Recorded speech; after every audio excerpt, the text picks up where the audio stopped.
اسی میں ایک اور مسئلہ آ گیا عدت کا. کسی عورت کے شوہر کا انتقال ہو جائے, اللہ نے قانون بنا دیا, آسان قانون بنایا. زمانہ جاہلیت میں بہت مشکل تھا. جب کسی عورت کے شوہر کا انتقال ہوتا تھا تو زمانہ جاہلیت میں عورت 2 سال عدت گزارتی تھی. کتنی؟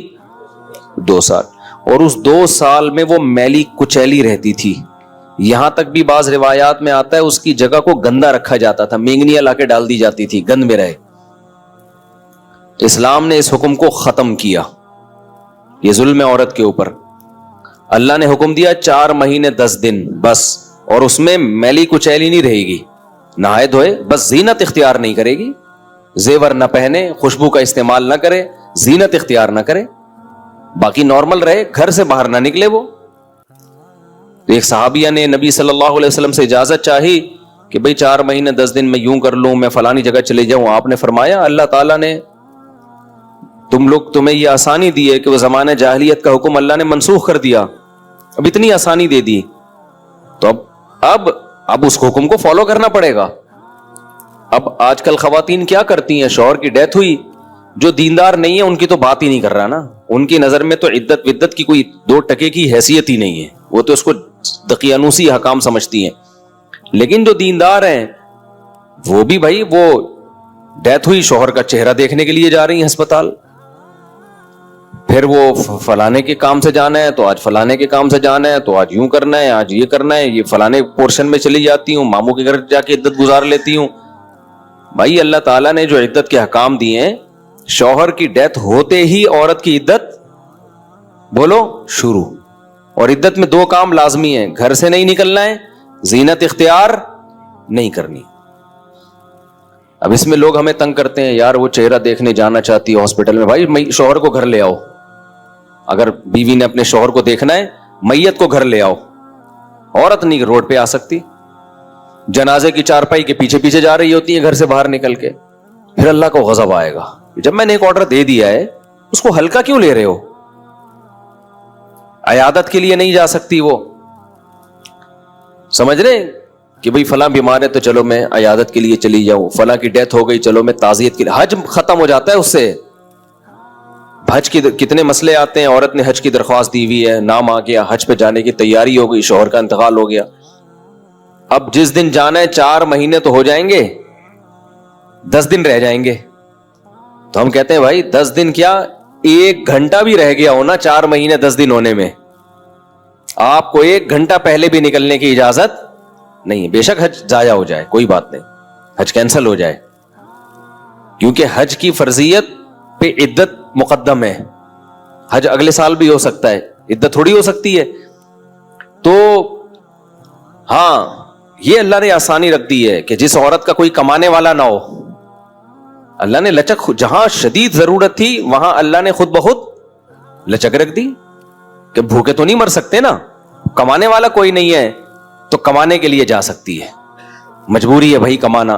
تو اس میں فقہاء نے بیان کیا دن میں جائے بغیر زینت اختیار کیے, اور دن میں واپس آ جائے, اور صرف کمانے کی حد تک باہر نکلے, ادھر ادھر نہ جائے. اب اس میں خواتین یہ کیوں ایسے کیا, بھائی اللہ کا حکم ہے, اب اس میں آپ کو چونو چرا کی اجازت بولو نہیں ہے, بس آرڈر دے دیا. پھر اللہ نے یہ بھی حکم نازل کر دیا کہ اگر عورت پریگنینسی میں ہے تو بچہ ہوتے ہی اس کی عدت ختم ہو جائے گی. دیکھو ہمارے نبی صلی اللہ علیہ وسلم بھی اللہ کے آرڈر کے سامنے کیسے اپنی عقل نہیں استعمال کرتے تھے. ایک صحابیہ کو حمل تھا, ان کے شوہر کی ڈیتھ ہوئی ہے اور ادھر بچہ پیدا ہو گیا, ادھر ڈیتھ ہوئی اور ادھر فوراً ہی. اب ان کو خیال ہوا بھائی اتنی جلدی تو عدت پوری نہیں ہوتی, تو کیا کرنا ہے, نبی نے سے مسئلہ پوچھا کہ آپ نے فرمایا ختم. جب اللہ نے کہہ دیا وَأُولَاتُ الْأَحْمَالِ أَجَلُهُنَّ أَن يَضَعْنَ حَمْلَهُنَّ, کہ حمل والی عورت کی عدت یہ ہے کہ بچہ جن لے, تو بچہ جن دیا تو اللہ نے تو نہیں کہا کہ 1 سیکنڈ بعد جنے یا 1 سال کے بعد جنے, اللہ نے یہ کہا ہے اللہ نے قرآن میں. تو ہمارے نبی بھی اللہ کے حکم کو کیسے فالو کرتے تھے نا. اگر یہی بچہ پہلے پیدا ہو جاتا, پیدا ہوتے ہی شوہر کی موت ہو جاتی, فقہا بہت باریک مسائل بیان کرتے ہیں اور آج کل کے اسکالر نا ان کا مذاق اڑاتے ہیں کہ دیکھو یہ اتنی باتوں میں لوگوں کو الجھایا ہوا ہے. فقہا نے بیان کیا ہے کہ ادھر بچہ پیدا ہوا, کیونکہ ایسا ممکن ہے, قانون جب لکھا جاتا ہے تو امکان کو بھی لکھا جاتا ہے کہ ابھی آدھا بچہ پیدا ہوا ہے اور شوہر کی ڈیتھ ہو گئی تو کیا ہوگا. ایک ہے بچہ پیدا ہوتے ہی شوہر کی ڈیتھ ہو جائے, تو بچہ چونکہ پہلے پیدا ہوا ہے, شوہر کی ڈیتھ بعد میں ہوئی ہے, تو اب عدت کیا ہوگی, اب 4 مہینے 10 دن چلے گی. ادھر شوہر کی ڈیتھ ہوئی اور فوراً بچہ پیدا ہو گیا تو عدت ختم. اب ایسے بھی کیس قیامت تک کے لیے دین آیا ہے نا, ایسا بھی ممکن ہے کہ شوہر کی ڈیتھ ہوئی اور بچہ آدھا پیدا ہوا ہے اور ادھر ڈیتھ ہوئی اس کی, یعنی ولادت ہو رہی تھی اور شوہر کا انتقال ہو گیا. امکان تو ہے نا, لا جب لکھا جاتا ہے نا تو اس میں امکانات بھی لکھے جاتے ہیں. تو فقہا نے اس میں بھی بحث کی ہے کہ اس صورت میں کیا ہوگا, یا عورت کنفیوز ہے, پتہ ہی نہیں چل رہا کہ جب اطلاع ملی ہے تو بچہ پیدا ہو چکا تھا یا نہیں ہوا تھا. اس کے بھی فقہا نے احکام لکھے ہیں. تو بہت باریکیوں میں جا کے, تاکہ آئندہ آنے والے لوگوں کو کنفیوژن نہ ہو. آپ کتاب میں جا کے دیکھو, ہر مسئلہ فقہا نے ڈسکشن کی ہے اور اس کو بیان کیا ہے. تو ذرا سے فرق سے عدت کا حکم چینج. لیکن کیوں اتنا احتیاط کیوں بھائی؟ اللہ کا جب لا ہے تو وہ 2 اور 2 4 کی طرح ہے. سمجھتے ہو کہ نہیں سمجھتے ہو؟ اب اللہ نے کہہ دیا کہ بھائی جو حمل والی عورت ہے اس کا بچہ پیدا ہوتے عدت ختم, اگلے سیکنڈ میں بچہ پیدا ہوا عدت ختم. حضرت عائشہ کا قول ہے یا کسی صحابی کا کہ شوہر کو ابھی غسل بھی دیا جا رہا ہو نا, ابھی دفنایا بھی نہیں جا رہا ہے اور بچہ پیدا ہو جائے تو بس ختم عدت, چاہے دفنایا بھی نہ ہو, فوراً نکاح کر سکتی ہے وہ, ٹھیک ہے نا, فوراً نکاح کر سکتی ہے. تو اللہ نے اجازت دے دی اس کو. اب اس میں حکمت کیا ہے ہمیں نہیں پتا بھائی, اللہ کا حکم ہے, نص وارد ہو گئی تو نبی نے بھی اس پر عمل کیا, صحابہ نے بھی, ائمہ مجتہدین نے بھی. لیکن یہ نہیں ہے کہ جی 40 دن کی عدت, بعض 40 دن کی عدت منا رہی ہیں, بعض جو ہے وہ سفر کر رہی ہیں عدت کے دوران. تو ہاں گھر اکیلا ہے, وحشت ہے اس میں, بہت زیادہ خوف ہے, کوئی خطرہ ہے چوری چکاری کا, تو مجبوری میں پھر وہ گھر چینج کر سکتی ہے. جیسے کوئی ایسی جگہ پہ رہ رہی ہو جہاں چور ڈاکوؤں کوئی ساتھ رہنے والا نہ ہو, وہ ایک الگ مسئلہ ہے. ہمارے حضرت بہت استقامت والے تھے, لیکن پھر بھی فرماتے تھے کہ یہ اللہ کا فضل ہے کہ اللہ نے ہم پہ 5 نمازیں فرض کر دی, آپشنل نہیں رکھا. آپشنل ہوتی نا, اختیاری ہوتی تو شاید کوئی بھی نماز نہ ہوتی. ہم سے سوچتے ہی رہتے کہ چلو 5 نمازیں پڑھنا ثواب ہے تو پرسوں سے پڑھیں گے.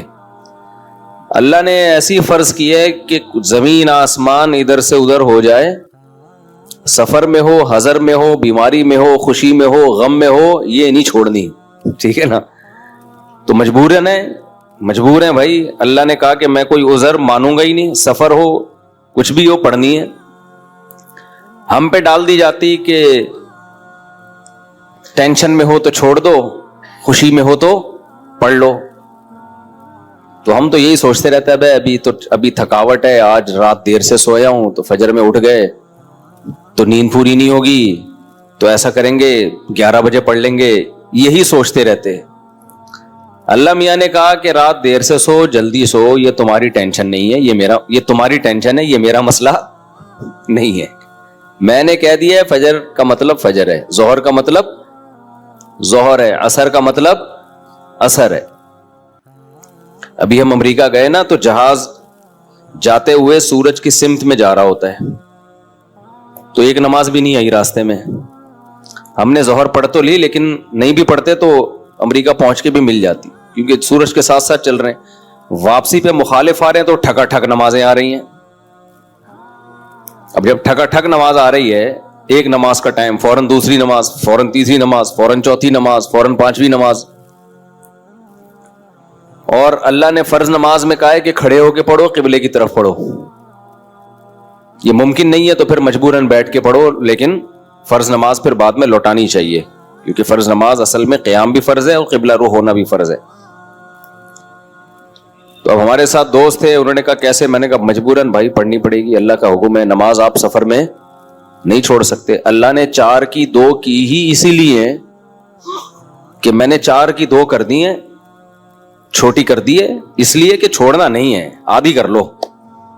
چھوڑنے کا آپشن ہوتا تو اللہ پھر کہہ دیتا ٹینشن میں ہو تو چھوڑ دینا, نہیں تو پھر پوری پڑھ لینا, یہ کہتا نا اللہ تعالیٰ.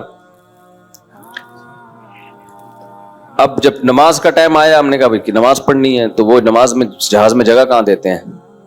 خیر ہم نے ریکویسٹ کی تو جگہ آگے, انہوں نے کہا آگے جا کے پڑھ لو. تو ہم نے کیا کیا, ہم نے کہا بھائی آج کل ایک ایپ آ رہی ہے جو لوگ جہازوں میں سفر کرتے ہیں, اس کا نام ہے حلال فری کر کے کچھ ہے, نام بھول گیا میں, بڑا زبردست نام ہے, آپ لوگ نوٹ کر لیں, وہ کبھی جہاز میں سفر ہو نا, حلال ٹرپ, یہ ایپ ڈاؤن لوڈ کر لیں اپنے موبائل میں. اور اگر ڈاؤن لوڈ نہیں ہو رہی تو ڈائریکٹ گوگل پہ بھی سرچ کی جا سکتی ہے, حلال ٹرپ گوگل پہ لکھیں تو وہ ایک ویب سائٹ آ جائے گی, وہ کھولیں, وہ آپ سے مانگے گا جہاز کے ٹائمنگ کیا ہے, کدھر سے کدھر جا رہا ہے, کیا تاریخ ہے, آپ اس میں ڈالیں گے, ٹھک کر کے وہ بتا دے گا کہ آپ کی جو گھڑی میں اس وقت ٹائم ہو رہا ہے اس کے مطابق فجر کتنے بجے, ظہر کتنے بجے, عصر کتنے بجے, مغرب کتنے بجے, عشاء کتنے بجے, اور اتنے بجے قبلہ کہاں ہوگا, اتنے بجے قبلہ جہاز میں کس سمت میں ہوگا. وہ بڑی خاندانی ایپلیکیشن ہے. تو وہ آپ جیسے ہی ڈالیں گے ٹھک کر کے, تو ایک گھڑی آپ ایسی رکھیں جو چینج نہ ہو ٹائم اس کا. تو یہ خوب مسئلہ سمجھ لیں کہ جہاز میں آپ کو کھڑے ہو کر نماز پڑھنی ہے, اگر ممکن نہ ہو اجازت نہ دیں پھر مجبوراً بیٹھ کے پڑھیں, لیکن اس نماز کو لوٹا لیں. تو ہم نے تو کھڑے ہو کر اجازت مل گئی تھی, ہم نے کہا چلو پڑھتے ہیں. اس میں یہ آسانی ہے کہ ظہر اور عصر اکٹھی, لیکن کیسے اکٹھی, اس طرح سے اکٹھی کہ ہم نے دیکھا کہ ظہر کا ٹائم ختم ہو رہا ہے, فرض کریں 5 بجے ختم ہو رہا ہے, اور عصر کا ٹائم 5 بجے شروع ہو رہا ہے. تو ہم نے کیا کیا, وضو کر لیا, کیونکہ جہاز کے واش روم میں وضو کرنا بھی آسان کام نہیں ہے. تمیز سے وضو کیا کرو, وہاں پہ ایسا کیچڑ نہ کر دو کہ وہ بولیں نمازیوں پہ پابندی لگا دیں. اس میں وضو تمیز سے, پانی نہ گرے. میں تو وضو کر کے ٹیشو سے سب نیچے صاف کرتا ہوں, تاکہ کوئی نیا بندہ جائے نا, وہ یہ نہ کہے یہ مولویوں کی وجہ سے دیکھو کیچڑ کتنا ہو گیا, برا امیج نہ جائے. تو صاف ستھرا کر کے بالکل اس کو, کوئی بات نہیں, ہاتھ خراب ہو جائے گا اس کو دھو لو آرام سے, لیکن امیج اپنا خراب نہ کرو کہ یار یہ نمازی لوگ جب بھی جہاز میں آتے ہیں کیچڑ کر کے جاتے ہیں. ایک نے مجھے بتایا, پائلٹ نے, کہ ہم کہیں جا رہے تھے, کہیں اجتماع تھا, تو سارے نمازی بیٹھے ہوئے تھے جہاز میں, تو کہہ رہے جہاز کی حالت یہ ہو گئی تھی کہ جیسے کوئی تالاب بنا ہوا ہوتا ہے, سارے وضو کر کر کے آ رہے ہیں گیلے پاؤں کے ساتھ پورے جہاز میں نا, کہتے ہیں ایسا کیچڑ ہم نے زندگی میں کبھی نہیں دیکھا جہاز میں. تو کتنا برا امیج گیا نا. تو اس لیے صفائی ستھرائی کر کے, وہ ان کو لگے کہ کوئی بات نہیں یار, اگر یہ وضو کر بھی لیتے ہیں تو واش روم میں ذرہ برابر بھی گندگی نہیں ہوتی, تو صاف ستھرا کر کے نکلو باہر. اس بیان ابھی شروع کروں گا, لیکن یہ بھی ضروری بات ہے کہ تاکہ جہازوں میں بھی نمازوں کا اہتمام کریں. اللہ کو نماز بہت زیادہ محبوب بھی ہے, اور اللہ کے ہاں جتنی ویلیو نماز کی ہے نا, اتنی کسی حکم کی نہیں ہے. اللہ نے نہیں چھوڑی ہے. میں نے دیکھا ہے لوگ جہازوں میں نمازیں گول کر رہے ہیں, ٹرینوں میں نمازیں گول کر رہے ہیں, شاپنگ میں نمازیں. ہو بھائی, میدان جنگ میں اللہ کہہ رہا ہے, میدان جنگ میں, کہ نہیں اگر تم میدان جنگ میں کھڑے ہو کر پڑھ سکتے تو پیدل پڑھ لو, سواری پہ پڑھ لو. اے اللہ, بعد میں پڑھ لیں گے نا, جنگ سے جب فارغ ہو جائیں گے پھر پڑھ لیں گے, ابھی کیا ٹینشن ہے. اللہ نے کہا ان الصلاۃ کانت علی المؤمنین کتابا موقوتا, نماز مومنین پر مقررہ اوقات میں فرض ہے. یہ نہیں ہے کہ بعد میں پڑھ لو. کتنے آرام سے کہتے ہیں بھی سفر میں ابھی کہاں جائیں کیا کریں. نہیں بھائی, نمازی آدمی زمین آسمان ادھر سے ادھر ہو جائے, وہ کہتا ہے بھائی چھوڑنی نہیں ہے, کچھ بھی ہو جائے. آج نمازی بھی نمازی نہیں رہے ہیں. تو ہم نے یہ ضرور کیا کیونکہ اس میں وضو بہت مشکل کام ہے. تو اس میں پھر ہم نے یہ کیا کہ بھائی 5 بجے جیسے اپلیکیشن سے پتہ چل گیا, شافی وقت کے مطابق 5 بجے ظہر قضا ہو رہی ہے, تو بھائی 4:45 پہ یا 4:50 پہ ہم نے ظہر پڑھ لی. قبلہ رخ کھڑے ہو کر 2 رکعت پڑھی ہیں. تھوڑی دیر میں عصر کا ٹائم ہو گیا, اسی وضو سے عصر نمٹا لی. سمجھتے ہو؟ تو یہ اس طرح سے نبی صلی اللہ علیہ وسلم نے نمازوں کو سفر میں جمع کیا ہے. اور یہ جو حدیث ہے نا جس میں آتا ہے نبی صلی اللہ علیہ وسلم نے بغیر کسی عذر کے سفر کے نمازیں اکٹھی پڑھی ہیں ظہر عصر کی, تو اس کا بھی یہی مطلب ہے. ایسے اکٹھی نہیں ہے کہ ظہر کو قضا کر دیا ہو یا عصر کو ظہر کے ٹائم پہ پڑھ لیا ہو, ورنہ پھر یہ جو آیت ہے حافظوا علی الصلوات والصلاۃ الوسطی، نمازوں کی حفاظت کرو، خصوصاً عصر کی نماز کی. پھر اس کا مطلب کیا ہو گیا؟ اس کا تو پھر مطلب ہی نہیں بنتا کوئی. تو حدیث کی وہ تشریح کی جائے گی جو قرآن سے میچ کر رہی ہو. تو اس طرح سے پھر مغرب عشاء بھی ایسے پڑھ سکتے ہیں آپ. مغرب کو ڈیلے کر دیا، عام حالات میں یہ مناسب نہیں ہے، نبی صلی اللہ علیہ وسلم کا معمول نہیں تھا، لیکن کبھی کبھار کوئی عذر ہو تو اس طرح سے ڈیلے کیا جا سکتا ہے. تو مغرب کو تھوڑا ڈیلے کیا عشاء کے قریب. صحیح بخاری کی حدیث ہے، اس میں حضرت عبداللہ بن عمر نے اسی طرح جمع کیا ہے کہ مغرب پڑھی، تلبث یسیرن، تھوڑی دیر ٹھہرے، پھر عشاء پڑھ لی. تو اس سے پتہ چلتا ہے کہ جن حدیثوں میں آتا ہے اکٹھی پڑھی ہیں تو ان کا یہ مطلب ہے جو بخاری میں بیان. خیر ابھی یہ ٹاپک نہیں ہے، کیونکہ لوگ کہتے ہیں کہ یہ لوگ حدیثوں کو نہیں مانتے، حدیثوں میں تو 2 نمازیں اکٹھی پڑھنے کا ہے. ہم مانتے ہیں اکٹھی، لیکن اکٹھی کا مطلب کیا ہے؟ تو خلاصہ یہ کہ کسی قیمت پہ بھائی نماز قضا بولو مت کرو. دیکھو بار بار ایک بات بیان کرتا ہوں، اللہ کے حکم میں آسانی ہے، لچک نہیں ہے. کیونکہ دنیا میں کوئی بھی قانون ساز اپنے قانون کو ہلکا نہیں سمجھتا. دنیا میں جو بھی حکومت ہوتی ہے قانون بنائے اور یہ کہے کہ یہ لازم ہے، اس کے بعد پھر وہ لازم نہ کرے، اور تو اس کا مطلب خود اپنے قانون کی ویلیو کو وہ ڈی ویلیو کر رہی ہے نا. یہی مطلب ہو گیا نا. دنیا میں کوئی یہ نہیں کرتا، تو اللہ قانون بنائے اور کہے کہ یہ فرض ہے، سفر میں بھی فرض ہے، حضر میں بھی فرض ہے، پھر اللہ کہ چلو میں نے کہہ تو دیا، باقی تمہاری مرضی. نا نا نا نا نا نا، صحیح ہے، اللہ نے کہہ دیا اب ہے تو ہے، اب آپشنل نہیں ہے. رمضان کے بار بار میں بتاتا ہوں نا، روزے میں مزدور کو بھی روزہ رکھنا پڑے گا، کتنی سخت گرمی ہو، کیونکہ اللہ نے قانون بنا دیا. بھائی بیماری میں سفر میں چھوڑ سکتے ہو، اس کا مطلب تیسرا کوئی عذر نہیں ہے، رکھنا پڑے گا. تو اس لیے جو فرائض ہے نا، واجبات فرائض، اس میں اللہ کے قانون آسان ضرور ہے، لچکدار نہیں ہے. جب ہے تو ہے. تو یہ تو میں نے کچھ تھوڑی سی وہ اصل بات یہاں سے شروع کی تھی کہ کام جب مسلط ہوتا ہے تو ہو جاتا ہے.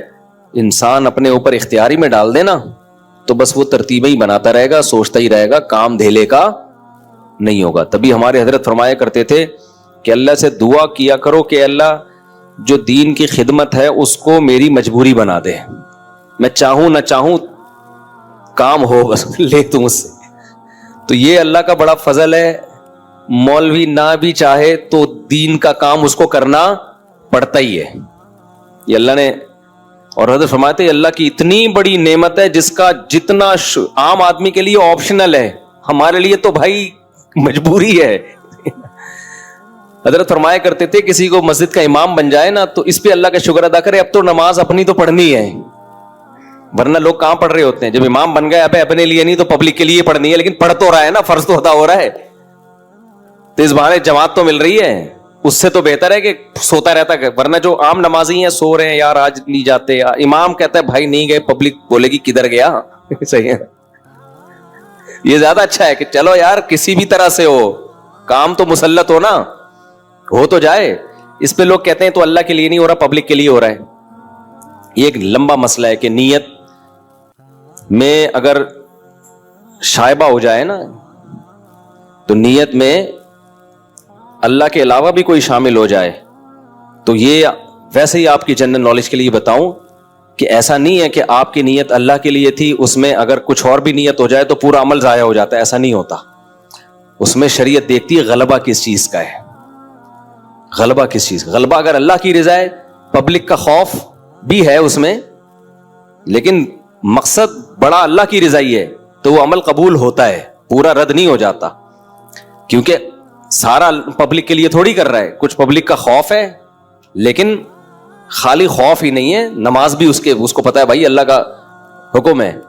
تبھی تو دیکھو نبی صلی اللہ علیہ وسلم صحابہ کو ترغیب دیتے تھے میدان جنگ میں کہ جو فلاں کو قتل کرے گا تو جتنا اس کی جیب سے مال نکلے گا اس مجاہد کا ہوگا. اب صحابہ اس شوق میں کہ چلو بھائی بندہ بھی مرے گا اور سارے پیسے اس کی جیب سے جو نکلیں گے وہ کس کے ہوں گے؟ ہمارے. تو اب کوئی کہے لو بھائی یہ تو پیسوں کے لیے جنگ ہو رہی ہے، بھائی ہو اللہ کے لیے رہی ہے، لیکن اس میں جب مالی مفاد بھی آ گیا تو تھوڑی موٹیویشن بڑھ جاتی ہے. آئے تو اللہ کے لیے تھے, ورنہ کون کمانے کے لیے اپنی جان گردن پہ آپ کٹانے جاؤ گے کہ یار مال غنیمت ملے گا؟ بھائی تیری جان بھی تو جا سکتی ہے. تو اصل میں تو اللہ کے لیے آئے تھے, لیکن موٹیویشن کے لیے انسان کے دل میں لالچ بھی ہوتی ہے, تو اپنے آپ کو بھی لالچ دے دینی چاہیے, بچوں کو بھی لالچ دینی چاہیے. میں بار بار بتاتا ہوں نا, عبداللہ ابن مبارک رحمہ اللہ تعالیٰ کے والد, ان کو عربی سکھانے کے لیے ان کو کہتے تھے ایک شعر یاد کر لو 2 درہم ملیں گے. اب اصولی طور پر تو یہ بظاہر غلط معلوم ہوتا ہے, بھائی تم تو پیسوں کے لیے اس کو علم دین سکھا رہے ہو. بھائی پیسوں کے لیے نہیں سکھا, اللہ کے لیے رہے ہیں, لیکن درمیان میں تھوڑا سا پیسوں کا تڑکا لگا رہے ہیں کہ اس بہانے سیکھ تو لے گا نا. تبھی عبداللہ بن مبارک کہتے ہیں میں نے دین کا علم حاصل کیا تھا دنیا کے لیے, لیکن جب علم آیا نا تو اللہ نے میرے دل سے دنیا نکال دی. ٹھیک ہے نا, کہنے نیت تو یہی تھی, پیسے ویسے ملتے تھے مجھے, صحیح ہے نا, پیسے ملتے تھے, نیت تو یہی تھی, لیکن جب علم آ گیا, علم نے ہی سکھایا کہ بھائی یہ اللہ کے لیے ہوتا ہے, دنیا کے لیے نہیں ہوتا. تو اپنے آپ کو اچھائی کی عادت ڈالنے کے لیے اگر دنیا کو شامل کرنا پڑے نا تو بھی ٹھیک ہے, عادت پڑ جائے اخلاص پیدا ہوتا رہے گا. ایک شاعر نے بڑا پیارا شعر کہا ہے, وہ ریا جس پر تھا زاہد طعنہ زن, پہلے عادت پھر عبادت بن گئی. یہ بڑا خاندانی شعر ہے, اس کا مطلب سمجھاتا ہوں. اب تھوڑا آڑا ترچا بیان ہو رہا ہے لیکن پارسل کر رہا ہوں, کام کی باتیں ہو رہی ہیں, کوئی غلط باتیں تو نہیں کر رہا نا. وہ ریا جس پر تھا زاہد طعنہ زن, زاہد کہتے ہیں جو دنیا سے بے رغبتی, اللہ کی عبادت کرنے والا. تو جب انسان عبادت کرتا ہے تو بعض دفعہ اس کے دل میں ریاکاری آتی ہے, لوگ دیکھ کے خوش ہو رہے ہیں اور لوگ واہ واہ کر رہے ہیں, تو اس کو یہ دل میں خیال آتا ہے یار میں تو لوگوں کے لیے کر رہا ہوں, اللہ کے لیے کر ہی نہیں رہا. تو وہ تانا دیتا ہے کہ یار یہ کیسی عبادت ہے, یہ پبلک کے لیے ہو رہی ہے, شو بازی ہو رہی ہے. تو اس پہ شاعر نے کہا وہ ریا جس پر تھا زاہد طعنہ زن, پہلے عادت پھر عبادت بن گئی. کیا مطلب؟ شروع میں تو ریا کی نیت سے ہو رہا تھا, لیکن کسی بھی نیت سے ہو رہا تھا, کام کی لت تو پڑ گئی نا, عادت تو پڑ گئی نا.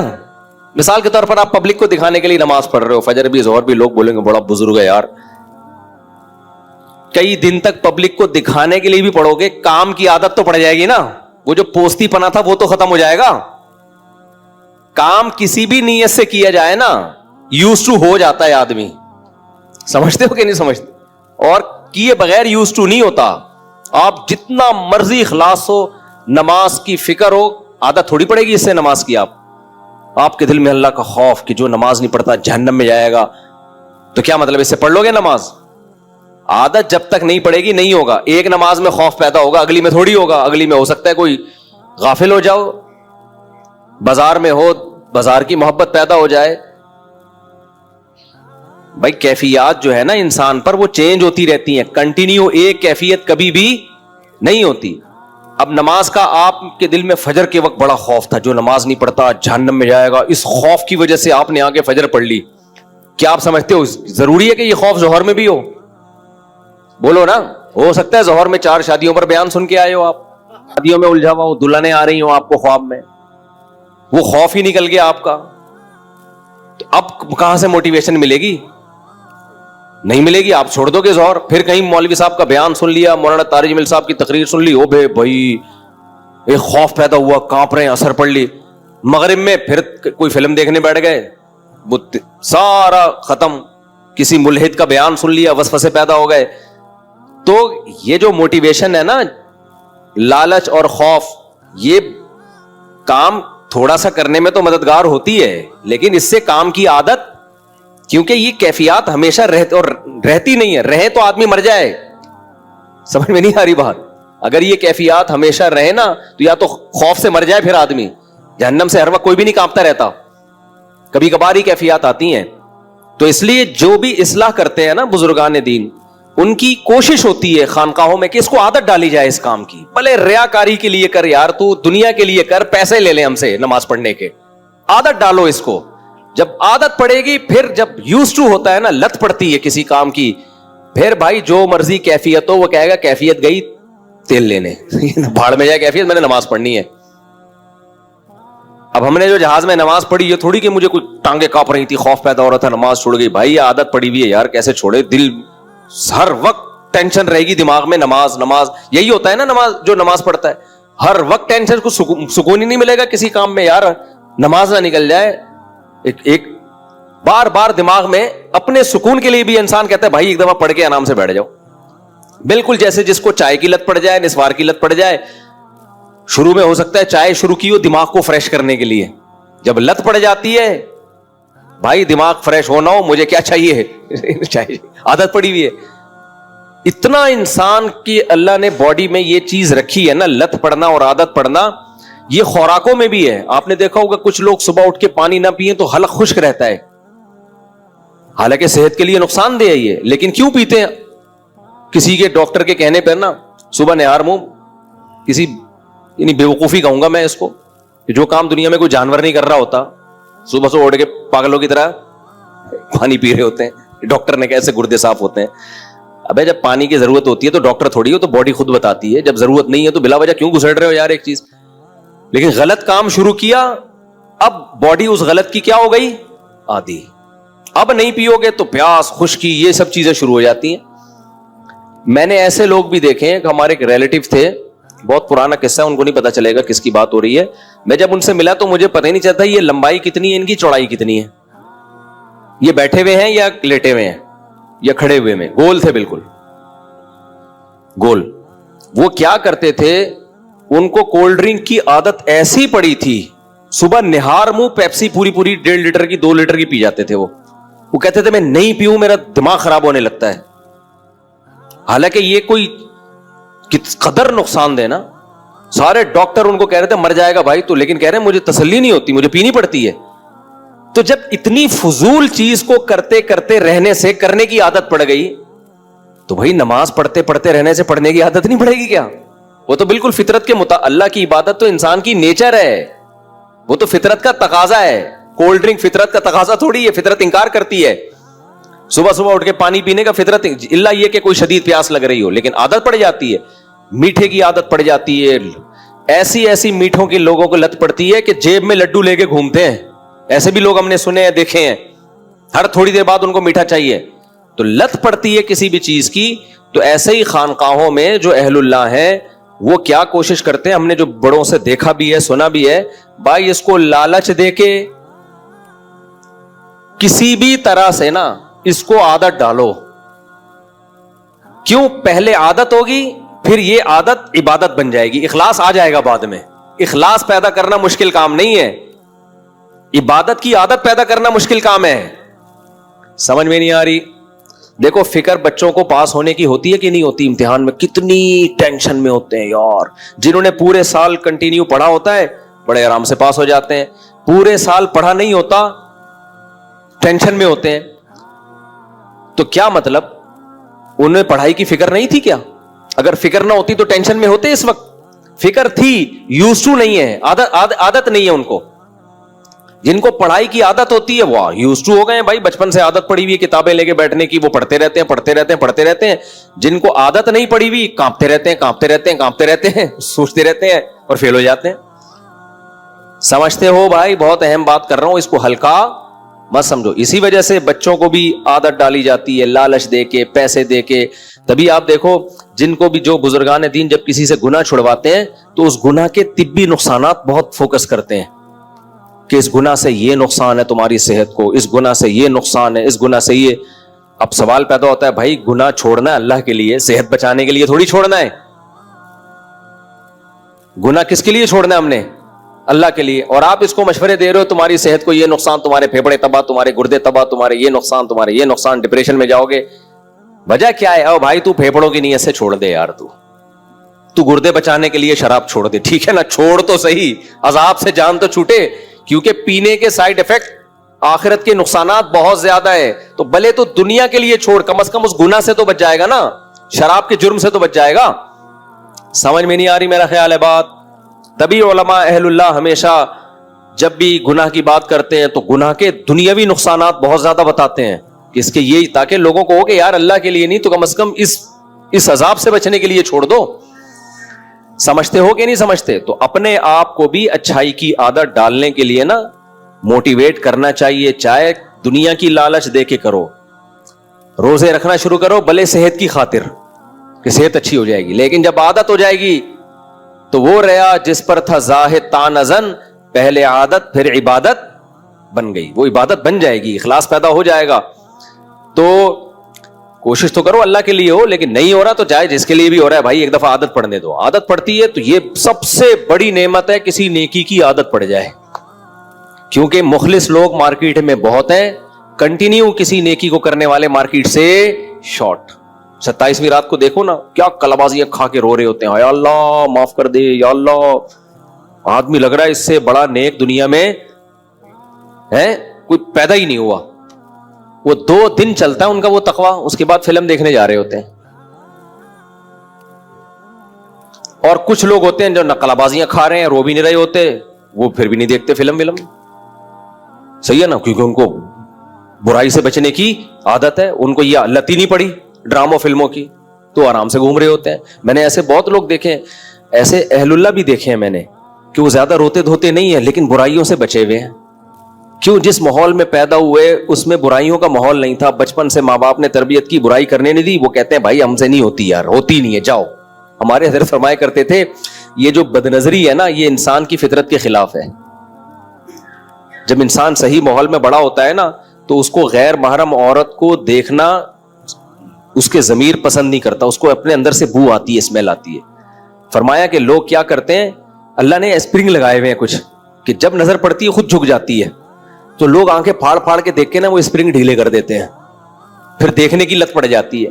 پھر جس دن کوئی گزر رہی ہو نہ دیکھیں تو ڈپریشن میں جا رہے ہیں کہ پتہ نہیں کیا بہت بڑا کوئی علم تھا جو ان سے جس سے محروم رہ گئی. یہ ٹھڑک ہوتی ہے کہ یار دیکھیں تو, حالانکہ کچھ بھی نہیں ہوگا, تو دیکھے گا کچھ بھی نہیں ہے. موبائل میں کتنی تصویریں بھری ہوئی ہیں, گوگل پہ کتنی, تو جو جس قسم کا ڈیزائن دیکھنا چاہے دیکھ سکتا ہے نا. کتنے آج کل گناہ کے راستے. پھر بھی جو کوئی گزر رہی ہوگی نا آنٹی, جب تک ایک دفعہ دیکھ نہ لے اس کو چین نہیں آتا. کیا کر لیا بھائی تو نے اس کو دیکھ کے, کیا مل گیا تجھے؟ وجہ کیا ہے؟ دیکھ کے عادت کس کی پڑ گئی ہے؟ دیکھنے کی. تو اس کا علاج کیا ہے بھائی؟ جو کام کرتے رہنے سے کرنے کی عادت ہوتی ہے, چھوڑتے رہنے سے چھوڑنے کی. بالکل وہی فارمولا ہے, جس وجہ سے لت پڑی ہے وہی چھوڑتا رہے گا تو شروع میں تکلیف ہوگی, اس کے بعد چھوڑنے کی عادت. پھر کوئی گزرے گی تو تیری نظر ہی نہیں اٹھے گی. جو آنکھیں پھاڑ پھاڑ کے دیکھ رہے ہوں گے تجھے ان پہ تعجب ہوگا, بھائی کیسے پاگل لوگ ہیں یار ٹھرکی, تجھے ان پہ تعجب ہوگا. سمجھ رہے ہو کہ نہیں سمجھ رہے ہو؟ دیکھو, سچ بولتے رہنے سے سچ کی عادت پڑتی ہے, جھوٹ بولتے رہنے سے جھوٹ کی. پھر جب ایک دفعہ جھوٹ کی عادت پڑ جائے نا اس آدمی کے لیے, گالیاں دینے سے گالیوں کی عادت پڑتی ہے, اللہ بچائے. جب نہیں ہو تو پھر نکلتی نہیں ہے منہ سے, پڑ جائے تو پھر گالی روکنا بڑا مشکل ہوتا ہے. تو کسی بھی طرح سے اپنے آپ کو بھائی نیکی کا عادی بناؤ.